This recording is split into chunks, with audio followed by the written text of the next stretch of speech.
Hello and welcome to another edition of Steve Moran Selects. We're here to preview Sandown Classic Day. Steve, thanks for jumping in and joining us. As we look back to last weekend, what about that win of Black Caviar? Well, it was fantastic, Sean. Wasn't it one of the best sprint races, I think, run anywhere in the world for a long, long time, with such a great lineup of Group 1 class sprinters. Terrific performance, running quick time, beating the 3-year-old Star Witness and horses like Hortensia and All Silent, who you'd probably back to win a sprint race anywhere on the planet.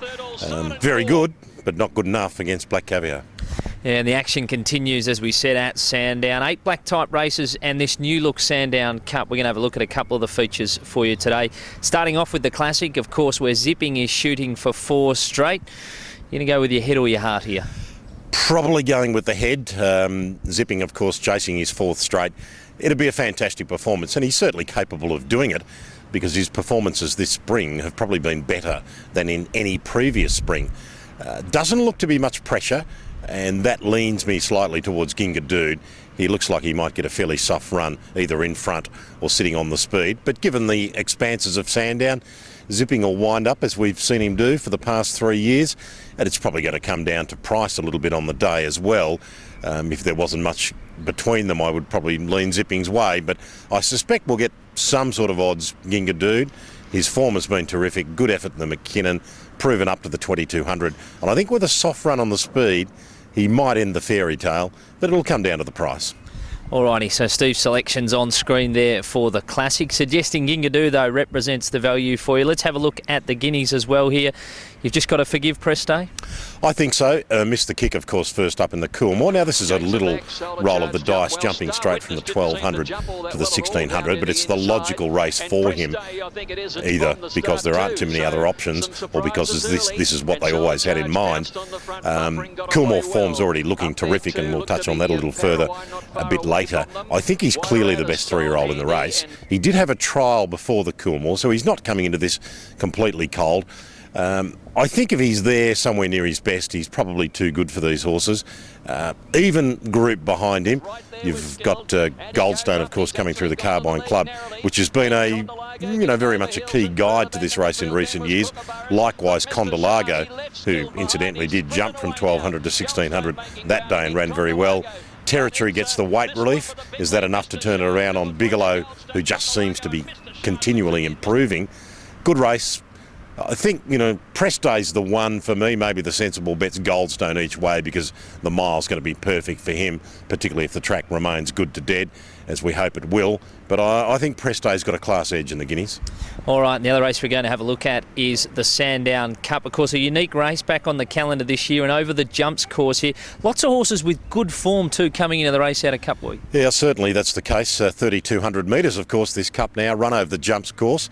It'll be a fantastic sight. They're going to have to negotiate the hill. It'll be a great spectacle there at Sandown tomorrow, and a good reason to get there. There is a lot of depth in the race, as you touched on. Horses like Above Average and a Cape Cover, who ran so well behind Mudra last week. Illustrious Blue coming back from the Cup. He's got to deal with 59.5. And plenty of other informed stayers. Persian Star, very good run last week. Wants the track to remain pretty good. Again, interestingly enough, in this race, there isn't a great deal of pace. I think Above Average is going to get the perfect run, and his effort last week was better than it looks. He was just held up when momentum was important.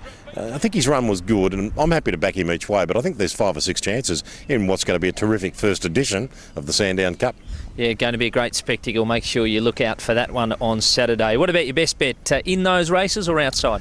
No, outside. I think All Silent's a good thing here. We touched on it at the top of the chat.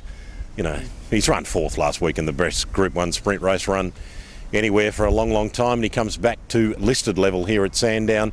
1,300 metres is going to be absolutely ideal for him. He's drawn inside. I don't think it's an issue given the relatively small field. The only issue would be significant rain. Let's hope it doesn't happen, but I think he's the best on the program, provided the track is good to dead. It's, of course, in the Kevin Heffernan there. What about your best each way? Best each way, I think we go to the last. Race 9, number 2, Happy Hippie. 3 kilo advantage on Jersey Lily from their meeting at Flemington. And drawn wide is not an issue for Happy Hippie. Probably pushed forward too far forward 2 starts back. Last start ridden off the pace. Terrific performance. She's going to be ideally suited steaming home down the outside at Sandown. And I think with that weight pull, she looks pretty good value each way to me.